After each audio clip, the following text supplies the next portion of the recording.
Welcome everyone. I'm going to begin with some introductions and then we'll move into our guest speaker and then we'll have time for a Q&A. So I'm Candida Rifkind, a professor in the English department at the University of Winnipeg, and I'd like to welcome all of you today to the inaugural event in the English department's Black Writers in Canada Virtual Speakers series that we're running over fall and winter. Before introducing our speaker, I would like to acknowledge that the University of Winnipeg is in Treaty 1 territory and is located on the traditional territory of Anishinaabe, Cree, Oji-Cree, Dakota, and Dene peoples, and on the homeland of the Métis Nation. The English department recognizes the role of the English language and English as an academic discipline in contributing to the historical and present formations of settler colonialism and imperialism in Canada and around the world. In giving expression to our land acknowledgement, we commit ourselves to engaging with, questioning, and challenging these formations in ways that support the decolonizing work being done by Indigenous peoples in Manitoba and elsewhere. Our fuller land acknowledgement is available on the English department's website. It seems particularly appropriate to begin today's event with this land acknowledgement because our guest, Dr. Karina Vernon, is going to speak about Black Canadian writing on the prairies within the context of settler colonialism and Black Indigenous relations. Before introducing her, I want to extend a warm welcome on behalf of the University of Winnipeg Department of English to everyone joining us. And I'd like to give a special shout out to the students who are here and who will be given the first opportunity to ask questions following Dr. Vernon's presentation. It's also very nice in these difficult times to see the friendly faces of colleagues from across the country and beyond. And clearly, Karina Vernon brings good people together. So we're so happy to host her. You'll notice we've decided on a Zoom meeting rather than a webinar format, so we can have a conversation with Dr. Vernon following her lecture. But this does mean I need to ask everyone to be sure their mics are turned off, and you may want to go into speaker view. If you're comfortable leaving your camera on, please do, so Dr. Vernon isn't speaking into the void, and vigorous nodding is encouraged. During the Q&A, you can use either the Zoom chat or raise your hand to ask a question. We are recording today's presentation and we will send out announcements when it is posted on YouTube. So now I'd like to introduce our speaker. Karina Vernon is Associate Professor of English at the University of Toronto Scarborough, where she researches and teaches in the areas of Canadian and Black Canadian literature, Black aesthetics, archives, critical pedagogy, and Black Indigenous solidarities. She is editor of the Black Prairie Archives and Anthology, published by Wilfrid Laurier University Press in 2020. And I want to mention that's available as an ebook through the UWinnipeg Library for any faculty, staff, and students who want to access it here. She is also in the early stages of a really exciting 5-year SSHRC-funded project titled Black Art and the Aesthetics of Spatial Justice, which seeks to understand how mid-century urban renewal projects that destroyed inner city Black neighborhoods across North America gave rise to a new Black literary aesthetic. With Winfried Siemerling at the University of Waterloo, she is also co-investigator in a 5-year SSHRC-supported project titled Call and Responsibility, the Transformative Reception Aesthetics of Black Canadian Literature, Film, and Music, which seeks to understand the formal modes by which Black art calls on its audiences to respond in the world.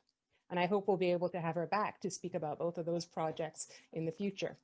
So Dr. Vernon's talk today is titled Changing the Prairie Story, Reading Black and Black Indigenous Writers in the Prairie Archive.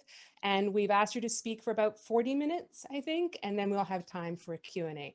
So now I'll pass it over to our guest, Dr. Karina Vernon. Thanks so much for that lovely introduction. It's amazing to be with you here today. One of the, I guess, advantages of the virtual is that many communities can converge in ways that might not otherwise be possible. So it's really neat to be invited into your class and to see all of you today. So thank you especially to Professor Rifkind for this kind invitation to share my research with you. I'm really honored. And to all the good folks at UWinnipeg for their support and help with organizing this event and the broader speaker series. I know these things don't come together automatically, so my gratitude to all of you who put your labor into organizing that amazing sound. I'll be back as a guest to hear the other speakers. And I'm especially grateful to the students in your class for your attention to the stories of the Black Prairies. I'm really humbled and heartened by your interest. I've prepared kind of like some formal remarks that I have up here on my screen. I'm not, I don't tend to like extemporaneous speaking. It makes me feel dizzy. So I have some things I'd like to say. I'd like to begin with my own land acknowledgement because I'm situated in a different territory than you and your class. I've lived in Treaty 6 territory in Alberta, and I've lived on unceded Coast Salish territory, but I currently live and work in Toronto. Toronto is a place that has been inhabited since the beginning of story, since Sky Woman fell from Sky World onto the back of a turtle, and she helped to create Turtle Island. Toronto means where the trees meet the water, and it has been the meeting place of many nations, Wendat, the Haudenosaunee, the Anishinaabe, including the Mississaugas of the Credit First Nation. I'm grateful to live, work, and raise my own young children on this land. And I hope that the work that I do here helps, even in a small way, to bring the people of this gathering place into more balanced relation. So I have a story to tell you. I have a number of stories to tell you, but this is the first story. I call it the Prairie Fabulous Tradition. This story is about a young Black woman, 19 years old, who is going to university in Canada. It is the right time for her to be at university, she thinks, because it's the early 1990s and all her professors are talking about feminist and post-colonial literature and theory. This is the time of the margins writing back to the center, of considering if and how the subaltern speaks, of the canon debates and recovering texts, especially women's, excluded from the Western canon. All of these literary critical projects give the young woman life.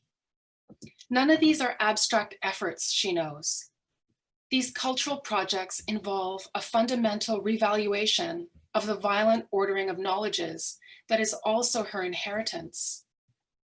In her classes, she reads Australian Aboriginal literature, recently recovered medieval women's literature, Homi Bhabha and Edward Said, and all of these she slides like keys into the space in her mind that holds the things she never hears in her classes, like Black Canadian literature, like Black archive, like the Black Prairies. In the third year of her studies, she takes a Canadian literature course, which has a module on prairie literature, something that excites her because that is one of the places where she grew up, the most formative of places that shaped and misshaped her in particular ways. In this Canadian literature class, the writing from the Prairies is all from the modernist period, her grandparents' generation, the 1920s to late 1940s. On her mother's side, her people are Russian Mennonites who landed in Manitoba as displaced people fleeing the Bolshevik Revolution. They arrived in large family groups and formed self-sufficient communities in southern Manitoba and across the prairies. On her father's side, her people are Black from Belize, Central America, and before that, the Middle Passage and Africa, and she doesn't know any more beyond that.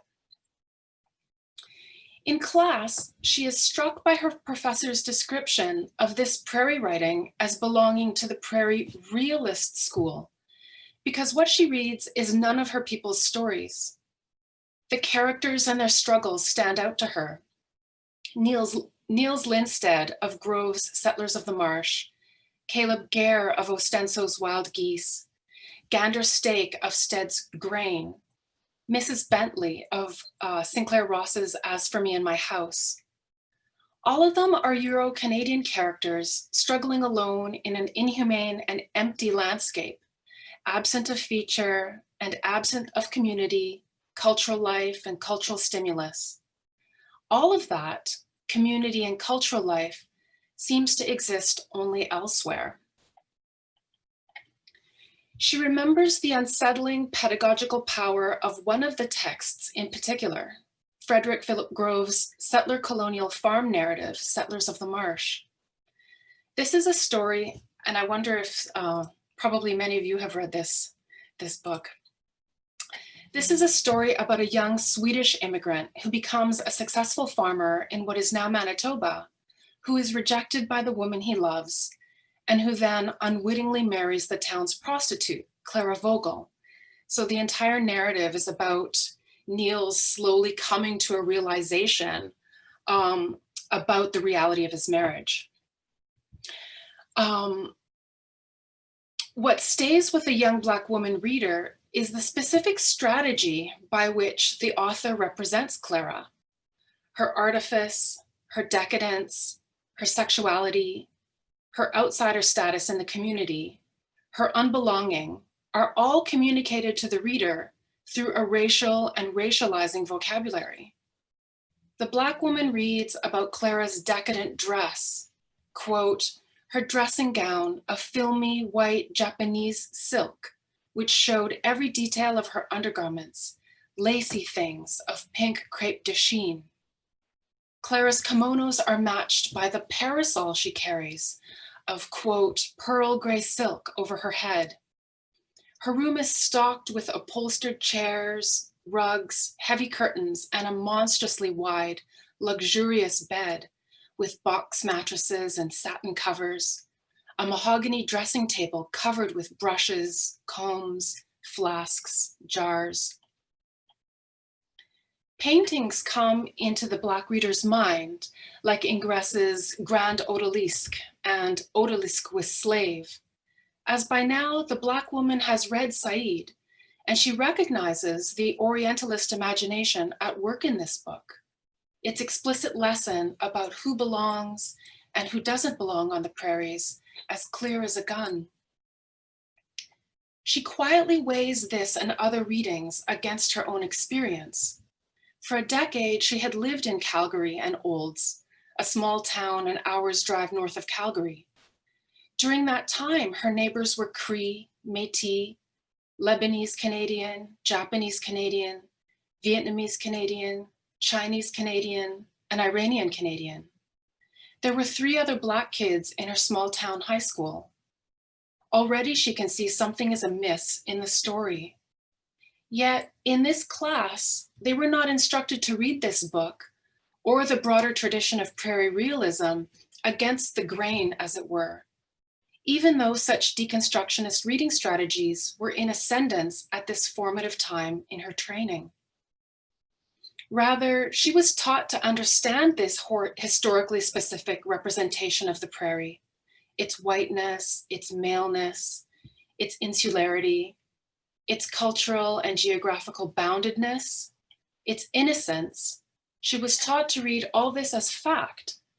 She was taught to read it as trans-historical social documentary. 2. Now I have another story to tell you. This one is called The Cost of Stories. When we as young literature students think about anti-Black violence and anti-Indigenous violence, how do we usually conceptualize it? What images come to mind? We tend to think about violence as what happens perhaps on the street. We may think about the figure of the police officer, and we may think about the recent murders, for instance, of George Floyd in Minnesota, or Regis Korchinski-Paquette, an African Indigenous woman in Toronto. And this is an important part of the story. We might not think about the connection between this kind of violence and anti-Black and anti-Indigenous violence in literary representations and historiography, the way histories are written. And we might not connect it to what happens in literature classrooms.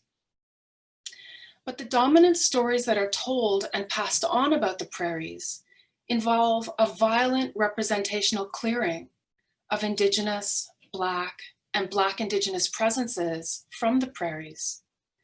These are narratives of denial, occlusion, and elision that are strategies toward the production of a dominant whiteness.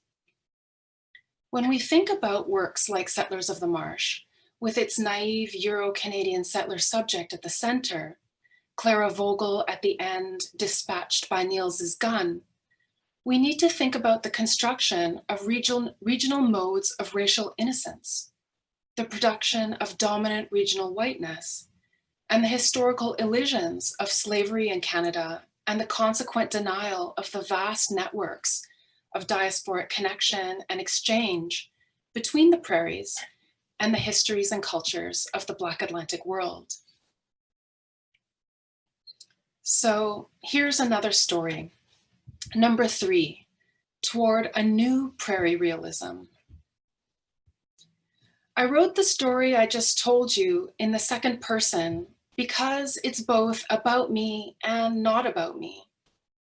I can't stop thinking about all the other young Black readers and all the racialized and Indigenous readers who encountered the dominant archive of the prairie writing and thus encountered themselves as an absence in the prairie imaginary and as an absence in their literature classrooms, and who felt the violence of that, and then perhaps also felt called to create and tell their own missing stories. All the keys I gathered during my training, I kept, and I held them one day in the University of Victoria Library many years later, when I accidentally opened William Francis Butler's 19th century travelogue, Wild North Land, and read his narrative of Daniel Williams, a Black paddler floating down the Peace River in a canoe in the year 1873. What struck me then about Butler's description of the Black paddler was not his haughty description of him as a, quote, pioneer, cook, trapper, vagrant, idler, or squatter, as chance suited him. That to me seemed par for the British explorer's course. What struck me was Butler's tone, its complete absence of surprise. As he writes, one fine day, a canoe came floating down the lonely river. It held a solitary Negro. Reading that description, I felt certain Butler had met other Black folks during his travels across the lands that would become regionalized as the prairies. Later, I would learn, reading Kenneth W. Porter's account of the Canadian fur trade, that archival documents from the fur trade period are so crowded with references to Black presences that, in Porter's words, any picture of the racial aspects of the fur trade which omit Black people is so incomplete as to give a false impression, for representatives of that race were to be found in all groups connected with the trade. Since in his travelogue, Butler had included a short missive written by Dan Williams, the questions I asked myself in the library that day were, who else was there? And did they also write? So, building on those questions, I spent the next 15 years, I didn't think it was going to take so long, but I spent the next 15 years traveling to libraries, archives, and historical societies across the prairies, as well as searching online databases for anything that I could find written by anyone who may or may not have identified as Black or as a prairie person. What I found was a rich and expansive archive of Black Canadian prairie literature, an archive that ultimately puts pressure on each one of those terms, Black, Canadian, prairie, and literature. Inherited knowledge about each of these terms conceives them as a boundaried, discrete, and stable phenomenon. But the archive that I unearthed demands that we think in different ways about what Blackness is or can be, and to think in far more expansive ways about what the prairies and its literature is and means. So I want to talk in a more detailed way now about some of the writers in the archive. Except for a brief jog over to Treaty 6 territory in Alberta, I'm going to focus in particular on those writers who lived at some point in the place that you do, in the territories belonging to the Cree, Ojibwe, Dakota, Ojibwe, Cree, Dene, and Métis nations in what is currently Manitoba. Remember the story I just told you at the beginning about the Prairie Realist School of Writing and its representation of the prairies as an empty landscape, absent of feature and absent of community, cultural life, and cultural stimulus? In this school of writing, the prairie landscape, always a naturalized terrain, has a formative effect on the prairie subject and a deadening effect on artistic and cultural production. Now I have a different story to tell you. This is a story about William Sylvester Alpheus Beale, a prolific reader, book collector, amateur astronomer, photographer, writer, and archivist. Since he was a photographer, if you want to see his self-portrait, you can turn to page 63 in the anthology and you can see the lithograph, I believe, that he took of himself. I don't know if I can, I don't know if it will show up if I show you mine. Yeah. William Beale.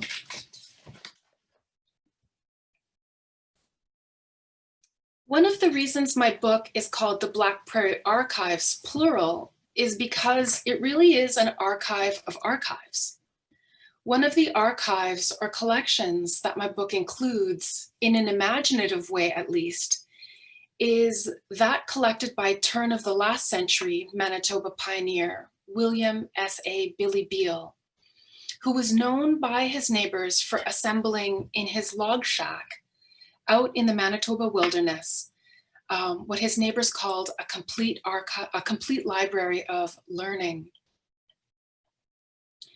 Beale is not the first person with Black ancestry to be located in what is now the Prairies. The space had already been extensively traversed by Black fur traders, voyageurs, and Indigenous language interpreters of the late 18th and early 19th century, some of whom were enslaved, some indentured, and some free. Although Beale was not the first, he was the first, I believe at this point, to leave his own written record. I found William Beale's 8-page handwritten memoir, written in the 1950s, in the Swan Valley Historical Museum. Like a lot of the historical writing I found, this memoir puts pressure on our inherited ideas of the literary and literary value. It is, after all, an incomplete account, written in African-American inflected English, of the life of an until now obscure Black pioneer in Manitoba. But this memoir matters, like so much Black Prairie writing does, because it demonstrates the constructedness of the categories of race, the constructedness of literary categories, and the constructedness of the prairies as a regionalism itself.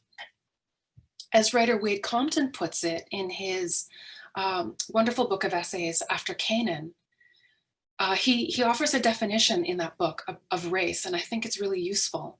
He says, race is a folk taxonomy, a pseudo-scientific demographic categorization system. Like a national border or a literary genre, race is only as real as our current social consensus. William Beale's life and memoir are significant for the ways that they connect the prairies to the racial geographies of the United States, to the slave plantations of Virginia, and beyond that, to the watery Middle Passage of the transatlantic slave trade. For instance, I learned by delving into 19th century US Census records that Beale was born in 1870 in Massachusetts. His mother was born in New York in 1846. Her race is given on the US Census as mulatto. Billy Beale's father, Charles R. Beale, was born in West Virginia in 1844 and racially categorized as multiple. And his profession is listed as agent for books. I wondered how Beale's father came to be in the book trade in the mid-19th century, an unusual profession for an African American. Remember that it was illegal to teach enslaved people to read. So I delved further into American census records to try to learn more about this family. The Minnesota State Census of 1905 lists Beale's father as having been born in West Virginia, and it gives his father's birthplace as England. There is a searchable database that contains all the free Negroes and mulattoes in Virginia who registered since 1793, but there are no Beales that appear in these records. If Beale's ancestors were not registered as free, we might conclude that they were enslaved. It's likely that they were slaves of descendants of Lieutenant Colonel Thomas Beale, born in Maidstone, Kent, England, on his plantation in Virginia, and that he possibly became an ancestor. That may be one way to read Charles Beale's statement to the census enumerator that his father was born in England, and one way that he came to have that surname. The reason for Billy Beale's move to Manitoba is unclear, as he omits representation of any part of his previous history from his short memoir. He once quipped, according to his neighbors, that he and Abe Hansen, this is a quote, he and Abe Hansen were the first white men settled in the valley. But whether Beale was referring to white ancestry or whether Beale was using white as a synonym for non-Indigenous is hard to say. Whether consciously or not, Beale carried with him the complex story of racial miscegenation that is one of the often violent aspects of chattel slavery in the Americas. Once he arrived in Manitoba, the complexity of Beale's story was flattened out. He was neither Indigenous nor white, so within the racial and racializing imagination of the prairies, Beale became Black.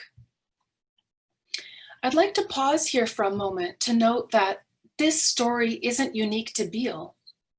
There are other documents in the Prairie Archives that I include in the anthology that testify to the region's production of a certain kind of Blackness on the prairies that could be managed and contained within the existing legal and social colonial frameworks. The excerpt from Gwendolyn Hook's memoir that I include in the archive, called "We Were Considered Indians," is revealing in this regard. Gwen Hooks writes about the Black communities that arrived in Alberta between 1905 and 1911 from Oklahoma and surrounding states. Before becoming a state in the Union, Oklahoma was an Indian territory, and as such offered a higher degree of social and political freedom to Black and Indigenous people. With the coming of statehood, though, those freedoms were retracted, and many looked to the Canadian prairies and its offer of $10 government homesteads to seek a different kind of freedom. Gwen Hooks in her memoir writes, and I'm going to quote a little bit from Gwen Hooks' writing in the anthology. She's writing about the early days of these Oklahoma pioneers to Keystone, Alberta. She writes, "Ours was a subsistence economy. Therefore, the men and some of the women in the community hunted. After all, we lived in virgin wilderness, and sometimes when our larders were low, we hunted out of season. Indians could hunt out of season, and at least in the States, we were considered Indians, and the Canadian government representatives themselves referred to us as Indians on occasions.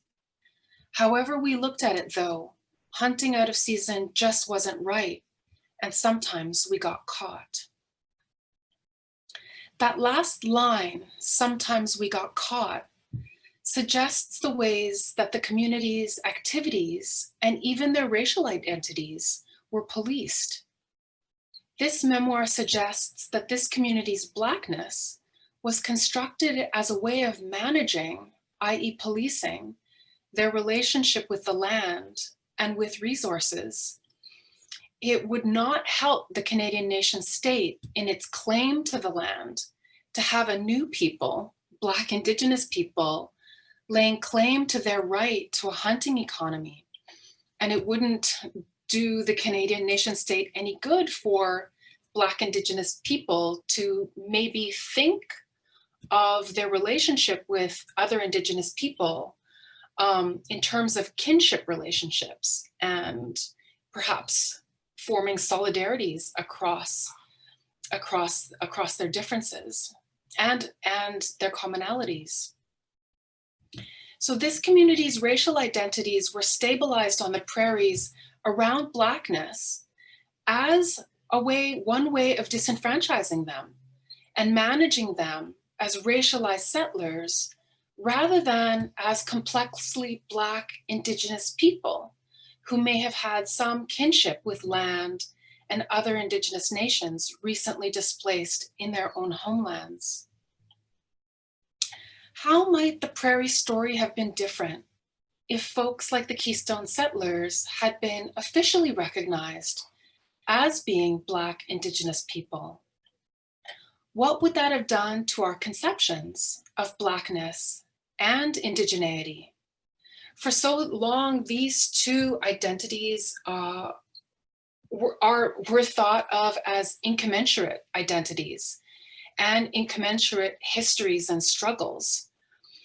Yet Black Indigenous entanglements and kinships are woven through the stories of Turtle Island and the Prairies. To turn back now to the story of Billy Beale, I want to ask, what did it mean for him that his also complex history and identity became stabilized within his community as Black? It means he was not permitted to join the medical corps of the Canadian Army in 1914 when he wanted to volunteer. They wouldn't let him integrate with the white troops. And it meant that within his Swan River community, he remained a bachelor. Ultimately, he took refuge in his library.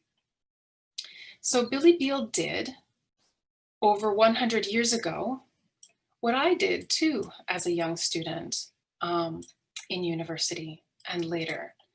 Billy Beale created a place to be out of his books. According to his neighbors in the Swan River Valley, he obtained catalogs from publishing companies and ordered hundreds of books through the mail. Fellow pioneers in the district recall that he sent away, quote, for everything from the books of the Bible to the scientific theories of the day, from Shakespeare and other great classics to contemporary writings.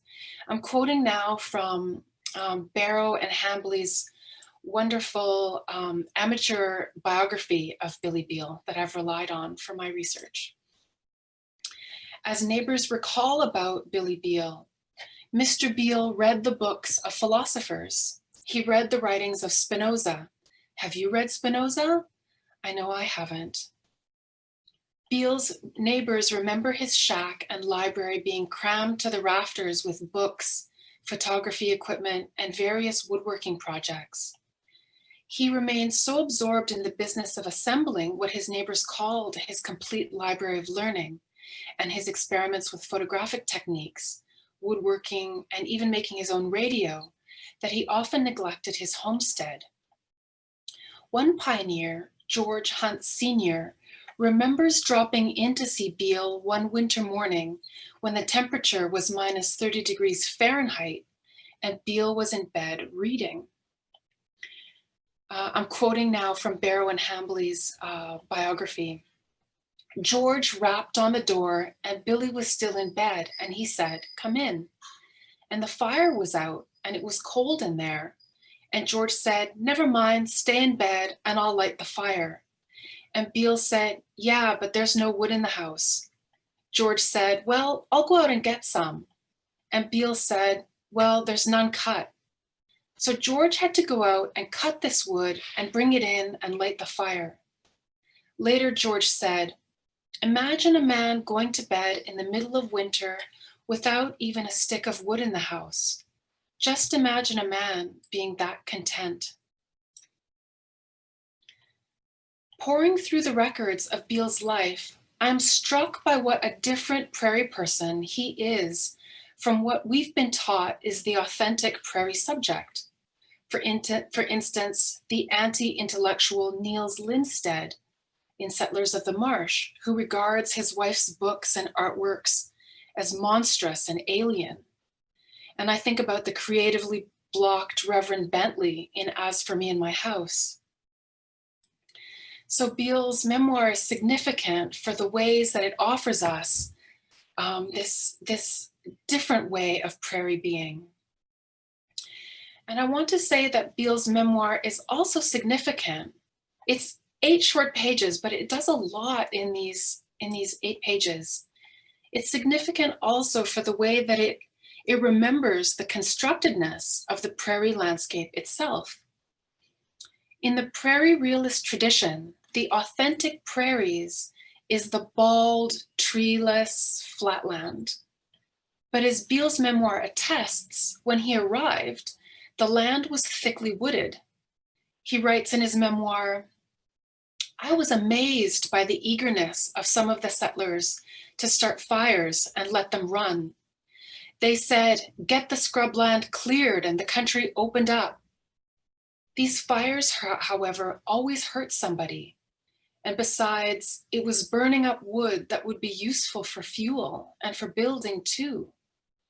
They did not realize the advantage of having a patch of woodland on every homestead and would have been satisfied if they could change the whole country into bare prairie." That quote is on page 67 and 8 of the anthology. In other words, the landscape upon which modernist prairie writers and their critics relied to determine the character of the authentic prairie subject was always a construction.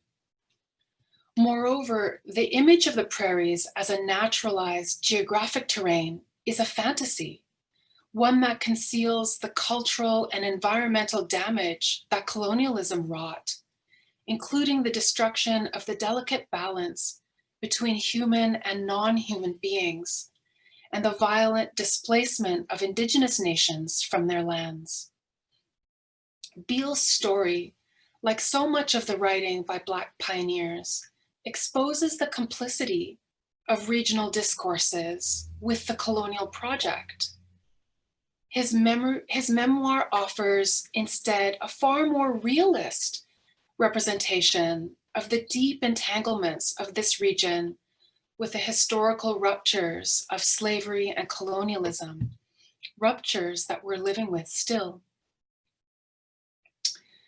I'm looking at the time and thinking, do I have time to keep going, right? Absolutely, yes. We'd love to hear more. Okay. So I want to offer you some different samples from the archive to give you a sense of different modes of representation and different voices. So I mentioned in the first story I told you that when the young Black woman reader enrolled in her first Canadian literature course, that she expected to read something of her family's and community's stories. And she did not get that chance then. But my research turned up a lot of writing like Beale's, short, unpublished memoirs, oral histories, editorials, speeches, that kind of thing. My research also turned up an unpublished manuscript. So a decade ago, I started a press, Commodore Books, to publish Adina Sumter Freitag's play, Stay Black and Die, which came out in 2009. Stay Black and Die is a coming-of-age story about a young Black girl living in the multicultural North End of Winnipeg in the 1950s and 60s. This multi-voice play gives audiences access to the complex sonic landscape of this neighborhood, including Black Nova Scotia, as well as Black Manitoba Englishes, and the accents of Eastern European immigrant neighbors, as well as 1960s pop, soul, and R&B. So I just want to read a little bit from this play to give you a sense of those voices that I expected to hear in my Canadian literature class and then didn't get to hear until I read Adina Sumter Freitag's play. So I'm going to turn to page 184 of the anthology to read a short excerpt for you. Let's see.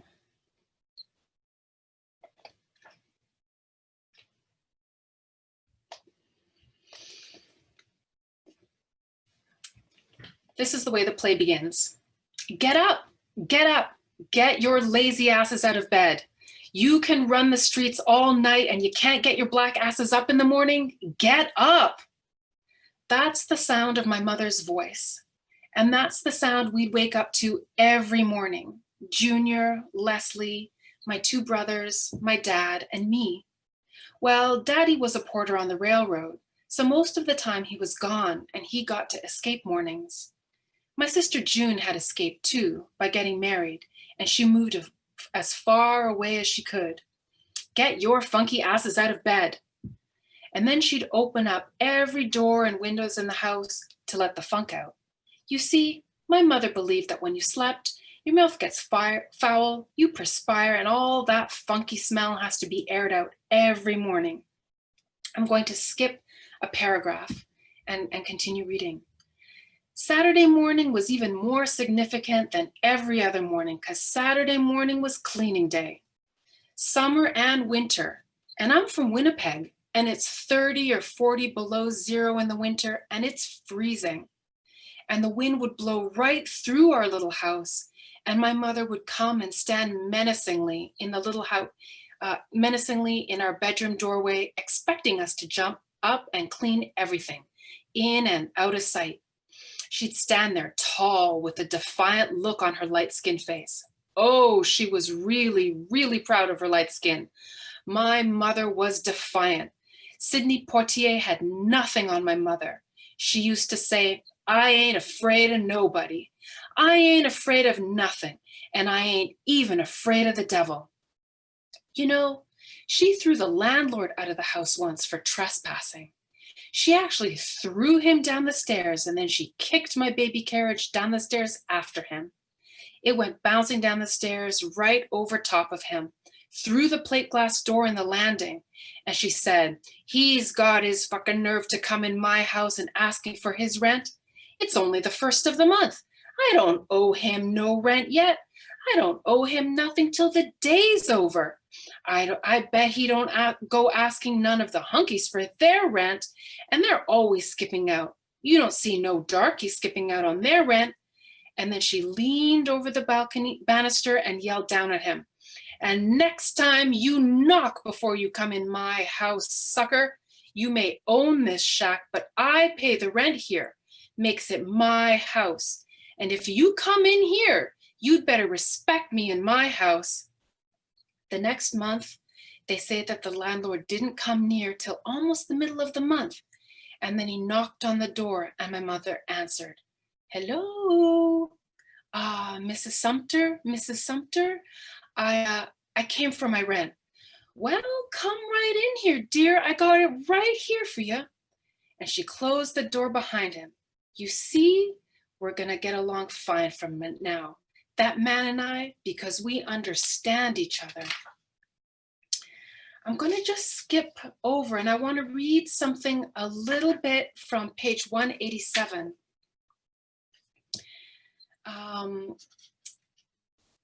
A quarter of the way down the page.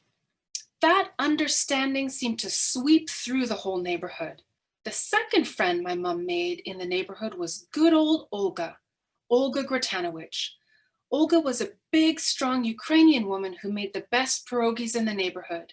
She and my mom met because Olga's kid and my brother Les got into a squabble, and it turned into a fist fight, and Olga intervened. She had my brother on the run. Big Olga's after me and she's gonna kill me. Well, my mama met Olga at the door, and as she passed by the cook stove, she picked up an axe. You step over this door and I'm gonna cut your big fat head off. Now, honey, you might have ran this neighborhood before and got all these people around here scared of you, but put your foot over my door or put your hands on one of my kids and it'll be the last time you ever raise your hand, because honey, your match just moved into this neighborhood. Kathleen Louise Sumter. A few hours later, there was a knock at our door. Mrs. Sumter, it's me, Olga. I just made you a nice dish, what we call petehe. Petehe? Ah, it was pierogies.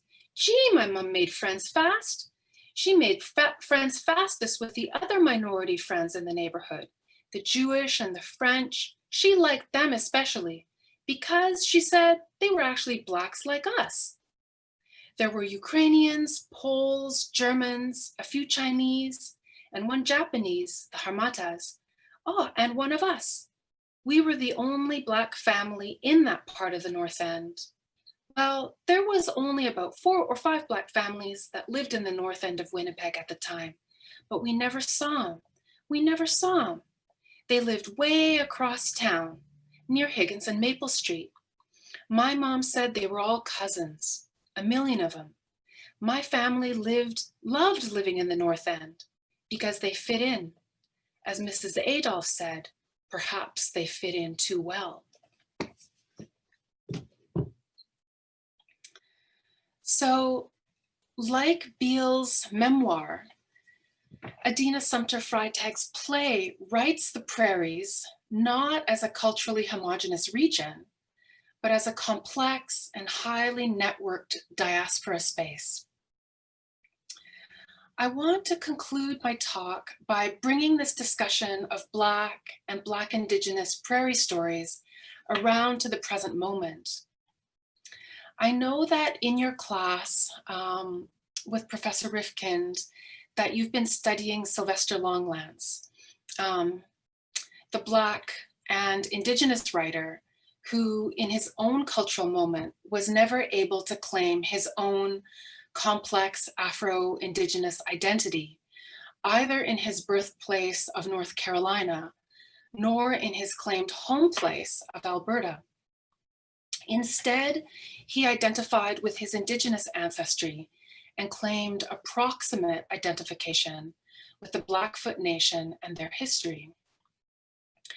So I want to turn now to talk about Afro-Indigenous author Frank Fontaine, known by his rap name Young Kid, to talk about the present and possible futures of Black and Black Indigenous prairie stories. Young Kid claims Jamaican ancestry and is a member of, also a member of the Saking First Nation in Manitoba. He lives in Winnipeg. Some of you in this class may know more about Young Kid than I do. And if so, I'd be really keen to hear your take on his work. My interest in Young Kid centers on the ways that he references the African-American inner city origins of rap as a language that can bring to light the conditions of Black and Indigenous communities that he claims. He raps about the over-policing of Black and Indigenous lives in his track Hometown, and I'm going to play that track for you momentarily along with the official video. In Hometown, he writes, 85% of my hood done been locked up, fresh memories, God will you help me please. And he writes about poverty and the failures of the defunded school system to engage racialized youth. But in the returning chorus, the singer, this track features Young Kid rapping, and it also features a singer. And no matter how hard I've looked, I have not been able to find the name of this singer. So if anybody knows her name, I would really like to hear it. I would like to give her credit for her incredible voice and words. In the returning chorus of this song, the singer evokes the strength and beauty of entwined Black and Indigenous communities and their talent for what Native Studies scholar Gerald Visner calls survivance. within Canada's anti-Black and anti-Indigenous social orders. From my hometown, young kid raps, oh, the people I've named and the wonders of my world. Ah, the wonders of my world, I wonder now. The way this chorus circles and returns within the structure of the song echoes the return of Black Indigenous stories within the archive of the Black Prairies. But now, rather than being hidden or repressed, young kid's voice rings out to speak of the wonders of the world from his particular Black Indigenous perspective. The music video I'm going to show now is a collaboration between young kid and Indigenous musician, broadcaster, and politician Wab Kinew, originally from the Onigaming First Nation in Northwest Ontario. So both this formal collaboration and the song's representation of Black Indigenous identities suggests one of the directions future Prairie stories can take. The future of Prairie stories, I think, will continue to unfold Black and Indigenous connections, kinships, solidarities, and entwining decolonial struggles. Before I play this music video, I want to offer a quick content warning. Young kid repeatedly uses the N-word in this video in the inner city urban tradition of rap to map his experience and central Winnipeg onto the ever-revolving soundtrack of the Black world. But the way that young kid uses this word also expands and changes its meaning because he's using the term to tell Black, but also Black Indigenous stories on the prairies. As I play this video, I'd like you to consider 3 questions. How does young kid change our conceptions of who tells prairie stories? So that's the first question to think about. The second question I'd ask is, how does young kid and perhaps the other stories in the archive change what prairie stories look and sound like? And finally, I'll ask, how does this work and work like this in the archive ask us to listen to prairie stories differently? How does it ask us to receive and read and listen to prairie stories differently? So I'm going to just take a minute to queue up this video, and I've never shared screen before, so I'm learning along with everybody else how to do this. So just hang on a second. Okay. From my hometown, memories of friends. From my hometown, to the people I've made. How the wonders of my world, how the wonders of my world, how the wonders of this world, how the wonders now. Yeah, this is my city, my home, my town. Walking down the same streets I did when I was just a child. I'm a young nigga in the hood running wild, not caring about a thing. Now I'm seeing clearer now. And you see, most of these girls in my hood getting knocked up. 85% of my hood have been locked up. Fresh memories, God, will you help me please? I done seen too much wrong, the hood count on me. I reminisce when I was just a kid, running from the cops so I don't catch a bid. The hood looking the same, but shit a lot changed. Days used to be sunny, but seems like all we get is rain. I'm trying to shine the light, I'm giving hope to ghettos. You know my timing's right, I'll hold you down forever. Peg City, you know where a nigga from. And I'm getting love from my hometown, memories of friends. From my hometown, ooh, the people I've made. How the wonders of my world, how the wonders of my world, how the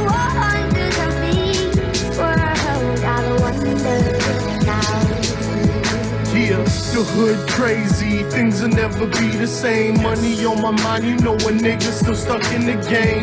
But I've overcome obstacles, it's obvious that I done seen shit in my time without binoculars. Little kids running the block with no one watching them. No father figures around, so ain't no stopping them. So they turn to the streets to find a better way. Dropped out of school young, now they on the corner selling cane. That's the life of a young nigga from my side. Selling chickens for money, but no Popeyes. Certain things make me take a stroll down memory lane. Like when I post up on the block with so much shit done changed. I started rapping, hoping I could see a better day. I thought that if I do it, homie, that the weather changed. And I made my mark, now the city show me love. Tell me where we from, yes. From my hometown, made memories of Prairies. From my hometown, ooh, the people I've made. All the wonders of my world, all the wonders of my world, all the wonders of this world, all the wonders now. From my hometown, memories of Prairies. From my hometown, ooh, the people I've made. All the wonders of my world, all the wonders of my world, all the wonders of this world, all the wonders now.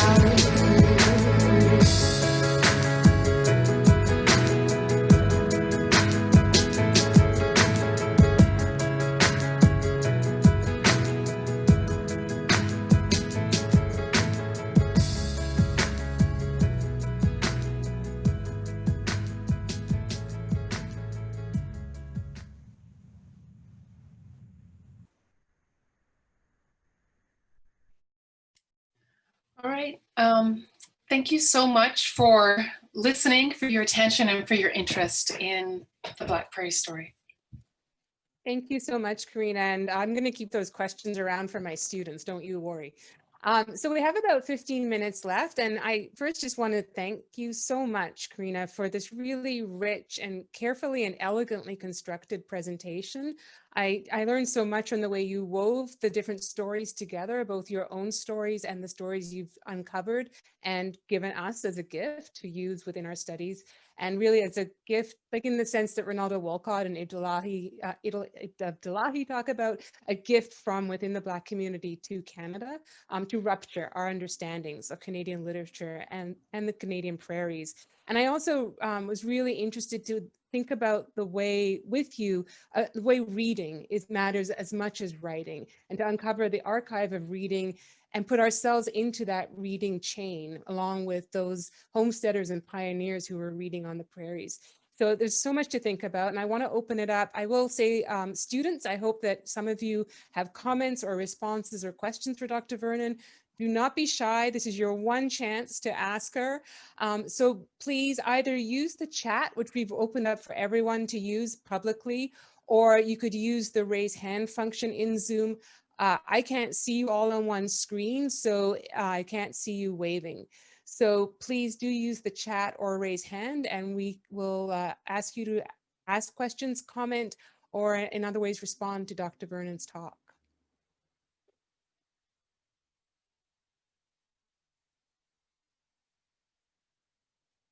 There's a comment while my students are getting their courage up. There's a comment from Magdalene Redekop saying, "Thank you, Karina. All of it's so wonderful, passionate and moving and full of new ideas." And I certainly share that as well.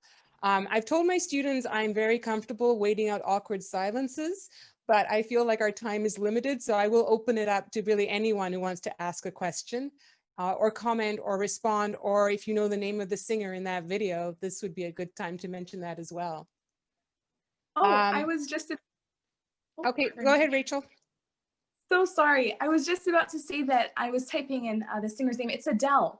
So her song Hometown Glory was sampled in that song. Okay, thank you. Does anyone else have a question or a comment?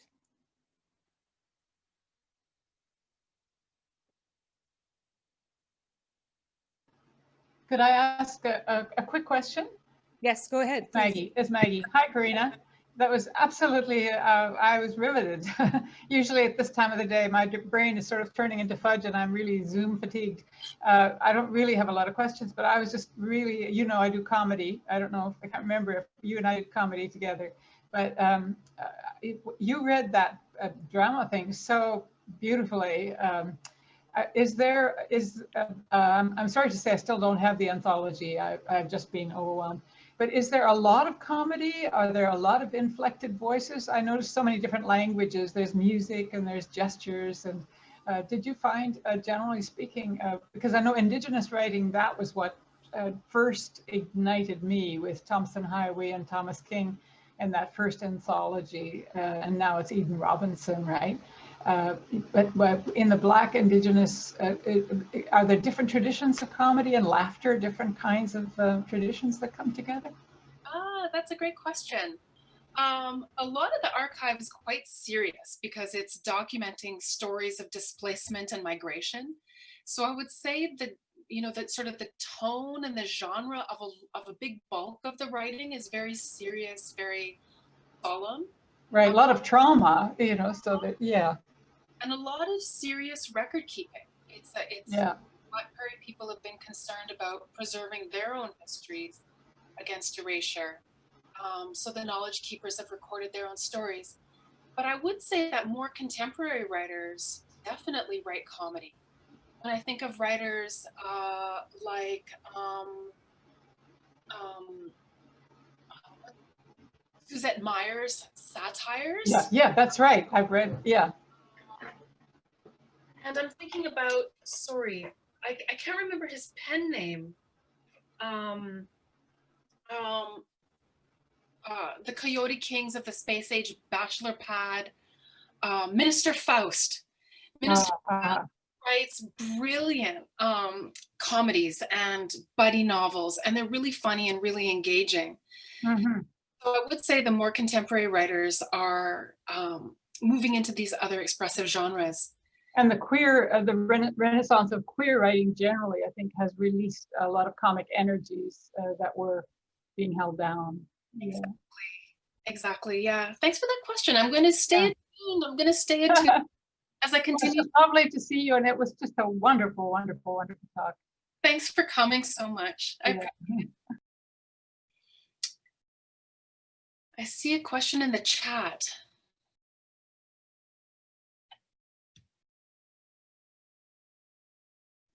I was muted, typical.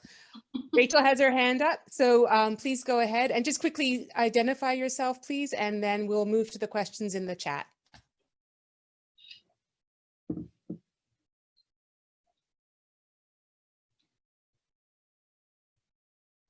Rachel, you are now muted. Okay. Sorry. So sorry. I was just saying that was so beautiful. Thank you so much, Dr. Vernon, for taking the time to craft a presentation for our class. Your introduction in the anthology was really inspiring to me, and it was cool to see notes of that woven into your presentation today. I had a question about the geographical revelation that you kind of pulled out today.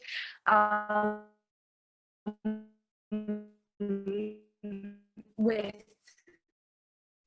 Rachel, I think we're losing you. Not necessarily always existing as prairies, have been actually manipulated. Oh, I was just wondering whether this revelation that you shared today, I'm forgetting the gentleman's name. Yeah, Billy Beale.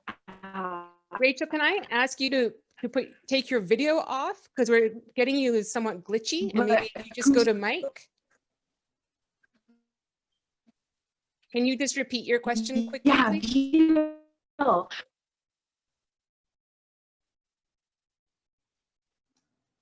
Okay, have we lost her completely now?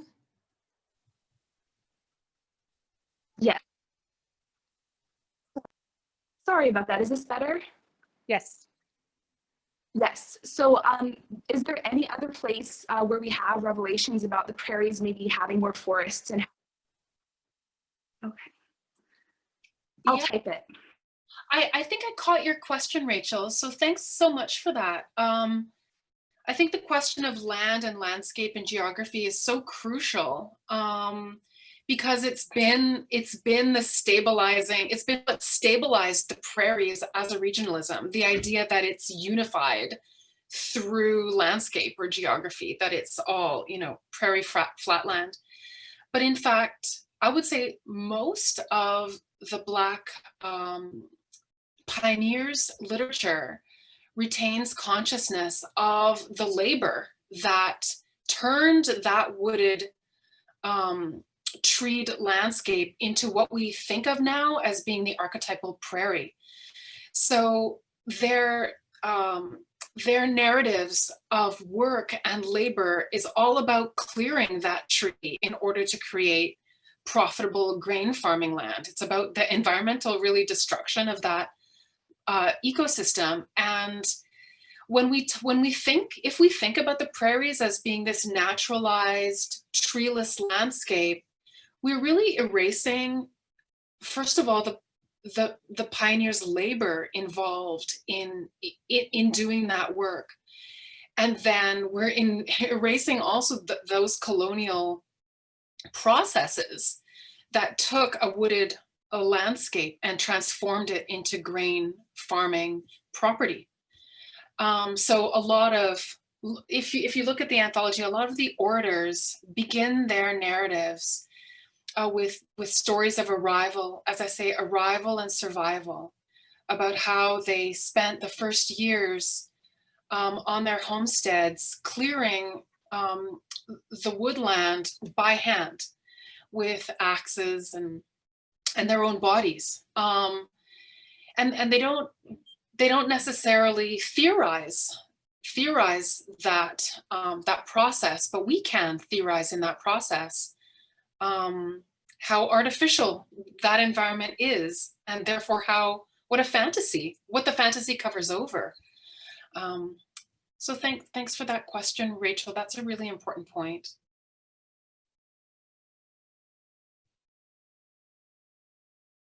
I can't hear. I can't hear you, Candida. My microphone keeps muting me, like it doesn't want me to ask. Let's go to the chat. And Monique Olivier has a question about Black people in the fur trade and whether they're, people who are researching that. Are people researching that? That's the question, yeah. Yeah, there are people researching it. Not a lot of people, but I know one of the writers that I include in the anthology, oh, sorry, my memory is fried. His name is, sorry, the poet. The poet who wrote the Pierre Bonga Loops has done extensive research in the Hudson's Bay Company archives. Troy Burl Bailey, his name has just popped back into my mind. Troy Burl, but yeah, thank you, Monique. Has done extensive work in the Hudson's Bay Company archives to find references to those Black fur traders and pioneers, not pioneers, Indigenous language interpreters. Besides his work, I have not found a lot of work by prairie historians on Black fur traders. There's a lot more work that needs to be done on bringing these stories to light. So, because it transforms our picture of the fur trade, right? The dominant story of the fur trade is that, it was a Indigenous and white sort of space, a contact zone. But when we think about Black people being part of that contact zone as well, and being a really key part of that contact zone, that changes everything. And when you think about the fur trade also then being connected through the enslavement of some of those Black voyageurs to the networks of the slave trade and the Black Atlantic, well then that we've got to reconceptualize the entire picture of the fur trade. So yeah, there's a lot of work that needs to be done on that. I'm going to say more about that in the second volume that's going to come out, my critical engagement with the archive. But this is, I think, a collaborative project that we need to work on together. Thank you. So we are running up against time, and I know some students will have to leave for their other classes. I'm wondering, Karina, we have about 3 or 4 more questions, I think, in the chat, and a hand is up. Is it okay if we go for another 5 or 10 minutes? Oh, We don't yeah. want to exhaust you. Yeah, Okay. take a question. Okay. So Caitlin Blanchard has a question in the chat. I wonder if Karina wants to comment on how the archival work here, I think meaning yours, and the citational practices in the canoe video could be compared. Is the citational practice of sampling something we could think about as a counter archival practice? Oh, this is an interesting question. I hadn't realized that that song was sampling, and I'm so grateful to you for telling me about that. Although Young Kid in his other track that I include in the anthology samples from a 1967 Winnipeg Civic Pride song. So I have been aware of the sampling practices. I wasn't aware of the sampling practices in this particular song. But it's interesting to think about, yeah, as a counter, what Young Kid is doing by sampling in these songs is thinking with a different kind of, I guess, musical archive. Thinking, you know, aligning his voice and experience with a different archive that might exceed the boundaries of the nation as well. If he's sampling from songs that are from elsewhere, then he's thinking about his experience with a different kind of formation, cultural formation. And it's interesting to think about that as a counter archival practice. I'll think more about that, but yeah, that's a good one. Just before we go to another question, Cheryl Foggo has added on the question of humor in the writing of Black Prairie people and says, my guess is you will find that comedy in the letters of people to each other. Laughter was and is a refuge for the members and descendants of the Black migration of 1910. So I think that's something good for all to think about. That's beautiful. And then that's kind of like intercultural. That's where people could let their guards down and be relaxed enough. Because those letters weren't for the public, they weren't external. And so within the community, that makes sense, Cheryl. Thank you so much. Okay, Chico has had his hand up for quite a while now, so we'll go to my colleague and then we'll come back to the chat and the questions. Thank you so much, Karina. Thanks for this talk. It's been revealing and inspiring. My question is basically on an aspect of your work that touches on racialized identity, in this case, Blackness. And I keep thinking about the example, I think it's William Beale that you gave, who becomes Black when he migrates to the prairies. Yet your project is a kind of an attempt to recover this marginalized voice from a history that renders him invisible. But in that recovery, he has to also become Black. When in the history, the process of him becoming Black is one that causes that invisibility that your work is sort of trying to redress. So I'm wondering how you're making sense of the ideas of Blackness and the different kinds of politics that Blackness played in the past and is now playing in the kinds of work that you're doing. In this case, Blackness becoming the basis for the visibility that you're trying to give to a marginalized voice. That's an amazing question. I think you're right. There's a tension in the archive. Blackness became the strategic essentialism that I relied on in order to recover this material that had not been recognized as belonging together.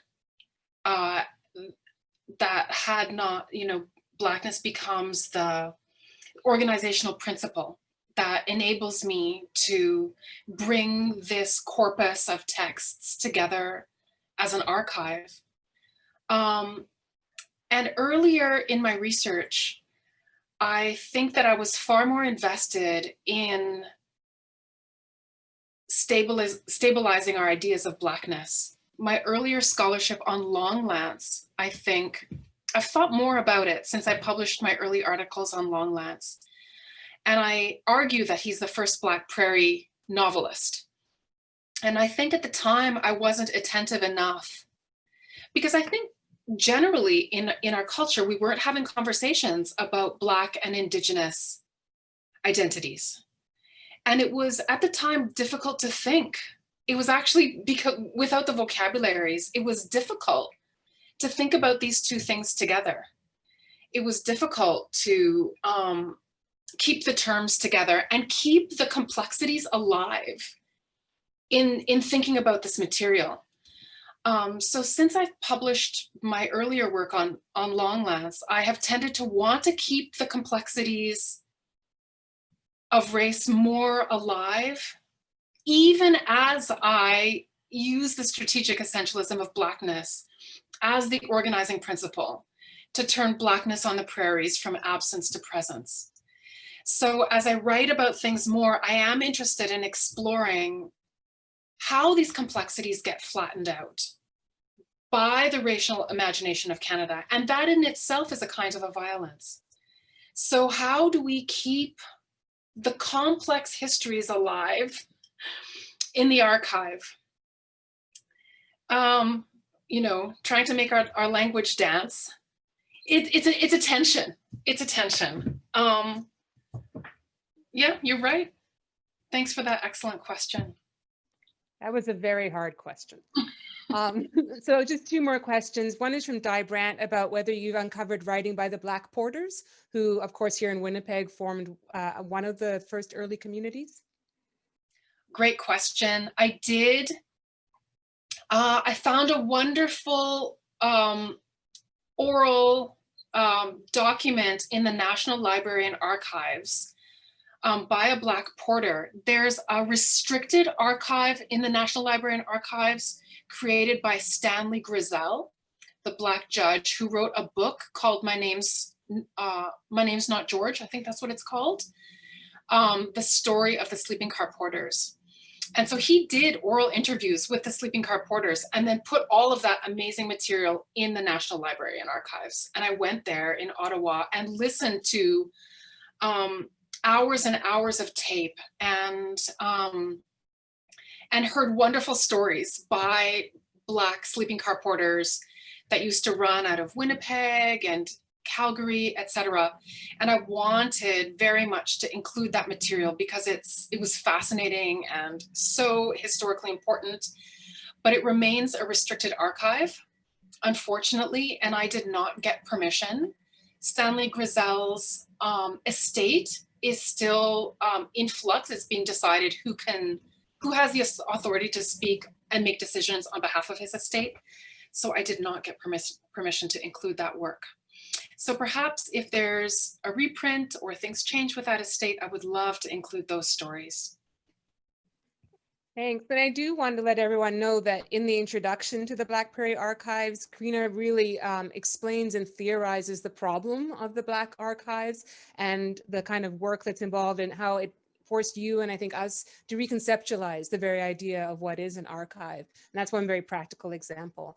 So we have one last question, and I apologize if I'm going to mispronounce this person's name. I think it's Callan or Callan Curry Williams, who's very interested in William Beale and very happy that you talked about him in your talk.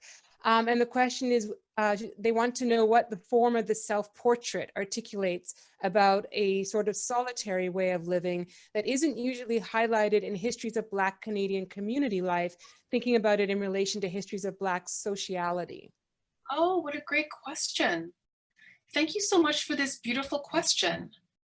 I had not thought about this. It is interesting that Beale stands out in the archive for the difference of his migration.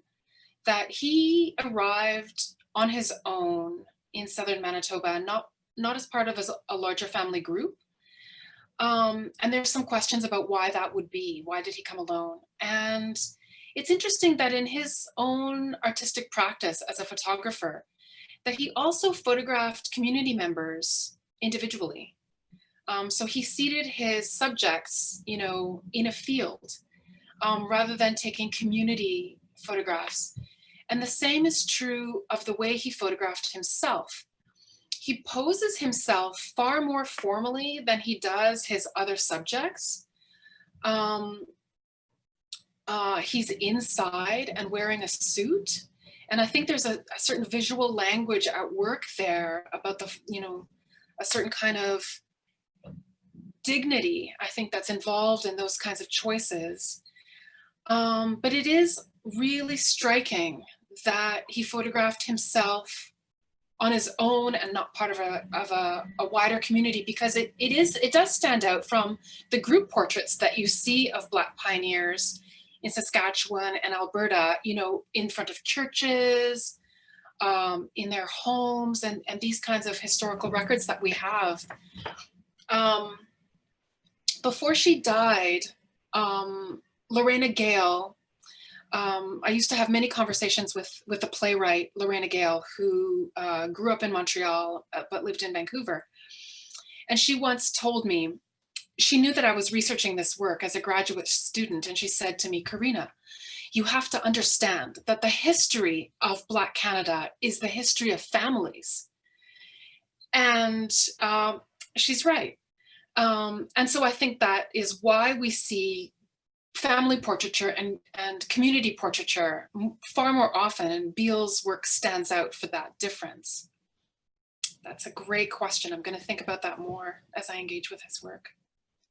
Thank you. It was a great question and a great answer. And I think really interesting to think about the visual archive as well in relation to the written archive. So our time sadly has come to an end, and I wish that we were in person, because I have a feeling that you would be getting a standing ovation and a very strong round of applause. So yes, I'll ask people, thank you so much, Karina, for this amazing talk that we have recorded. Oh, people are turning on their cameras. That's a sign of the love. So thank you so much for this talk. Before we let you go, I want to thank the Department of English for sponsoring this talk, and Brandon Christopher for running the tech. And the recording will be posted to YouTube. We will post announcements. You can follow the Department of English on Twitter. We'll also put a notice on the website page about your talk. We'll update that with information about where you can watch the recorded talk. I also want to thank Kate Reddy and Kelly Batson and Jennifer Cox in U of W Communications for doing a really nice story on this series. And a reminder that we have 4 more speakers this term and then 2 in the winter term.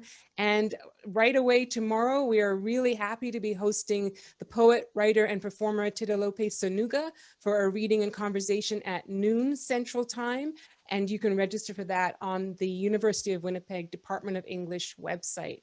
So once again, I wish I could give you a hug, Karina, but I'm giving you virtual hugs because that was just so wonderful and gives us so much to think about in my class, and I think in conversations we're having at the university and in Winnipeg and more broadly. And thank you so much for focusing on Winnipeg and Manitoba writers and really sort of tailoring your talk to this audience here.